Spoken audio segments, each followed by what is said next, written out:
Hi guys, it's your librarian, Mrs. Main, and today is January the 25th. It's National Opposites Day, and on National Opposites Day, so instead of saying hello, you say goodbye. Instead of saying up, you say down. And instead of saying left, you say right.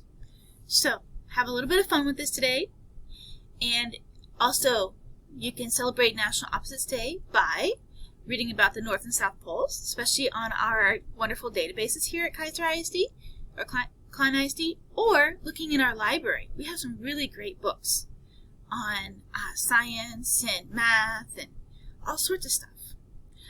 You can express opposite emotions like happy, sad, excited, or disappointed, and then talk about why they're opposites. You can play opposite sounds, whisper, then shout, then cry, then laugh, or practice your vowel sounds and your consonant sounds.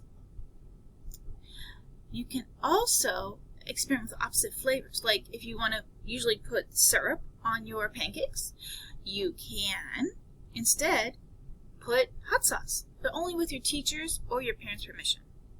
Alright guys, also, very important today is the beginning of National Kindness Week, and so everybody don't forget to wear your opposite socks or your great crazy sock day. Alright guys, have a wonderful day. Bye!